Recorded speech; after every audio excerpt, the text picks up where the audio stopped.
रूस यूक्रेन के बीच जंग का मसला पूरी दुनिया को परेशानी में डालने वाला है।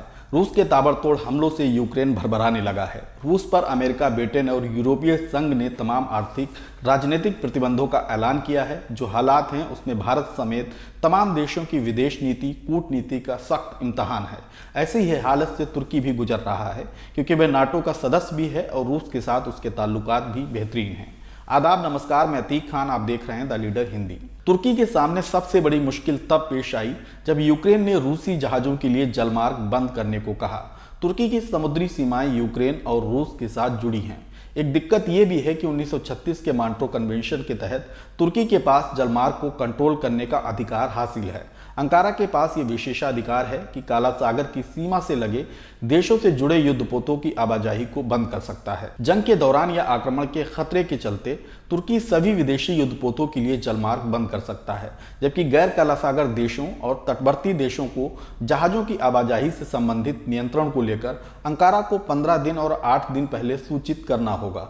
इसी नियंत्रण की वजह से ना चाहते हुए भी तुर्की पश्चिमी ताकतों का जरूरी हिस्सा बन गया है। दूसरी ओर रूस है, जिससे इस मौके पर बिगाड़ना भविष्य के लिए जोखिम भरा होगा।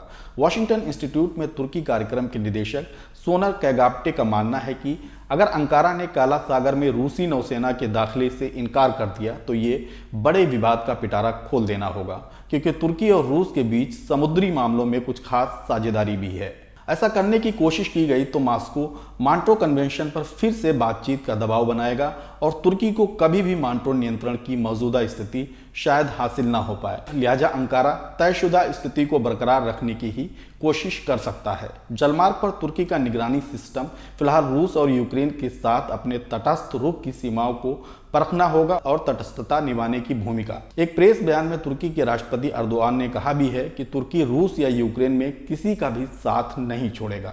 इस्तांबुल में मारमारा विश्वविद्यालय के रूस तुर्की संबंधों के विशेषज्ञ प्रोफेसर एमरे एरसन कहते हैं, दरअसल तुर्की यूक्रेन या रूस के साथ अपने रिश्ते खत्म करने की हालत में बिल्कुल नहीं है, क्योंकि पिछले कुछ सालों में दोनों देशों के साथ रणनीतिक संबंध काफी मजबूत हुए हैं।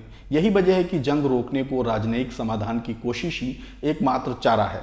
एरसन को यह भी लगता है कि अंकारा मॉन्ट्रो कन्वेंशन के प्रावधानों को सख्ती से लागू करने का प्रयास करेगा, क्योंकि यह दस्तावेज तुर्की को मौजूदा संकट में एक पक्ष चुनने के बजाय तटस्थ रहने का मौका देता है। तुर्की के लिए मुश्किल यह भी है कि एक और रक्षा उद्योग में यूक्रेन के साथ घनिष्ठ संबंध है, क्योंकि वह अपने ड्रोन बेचता है और रक्षा सौदों के उत्पादन में साझेदारी है। दूसरी ओर रूसी गैस और रक्षा खरीद पर भी बहुत अधिक निर्भर है। तुर्की को प्राकृतिक गैस का लगभग 33% और 66% गेहूं रूस से ही प्राप्त होता है। लेकिन अंकारा, जिसने आधिकारिक तौर पर यूक्रेन के खिलाफ रूसी कदम को अस्वीकार्य बताया है, अभी भी रूस पर किसी भी प्रतिबंध को लागू करने के खिलाफ खड़ा है, जिसे राष्ट्रपति के प्रवक्ता इब्राहिम कलीन ने हाल ही में बेकार की बात कहकर राजनयिक और संवाद के माध्यम से डी एस्केलेशन को प्राथमिकता देने की बात कही। अंकारा स्थित रूसी विश्लेषक आइडिन सेजर का मानना है कि तुर्की ने अब तक दोनों पक्षों से आम साझेदारी की बुनियाद पर संकट पर एक उदारवादी रुख का विकल्प चुना है। सेजर के अनुसार यदि तुर्की अपने काला सागर जलमार्ग को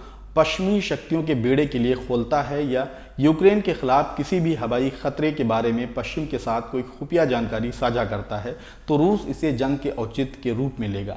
एक बयान में तुर्की का विदेश मंत्रालय रूस से अन्यायपूर्ण और गैर कानूनी कार्रवाई को तुरंत समाप्त करने का आग्रह करता है और यूक्रेन की क्षेत्रीय अखंडता को बरकरार रखने की बात करता है।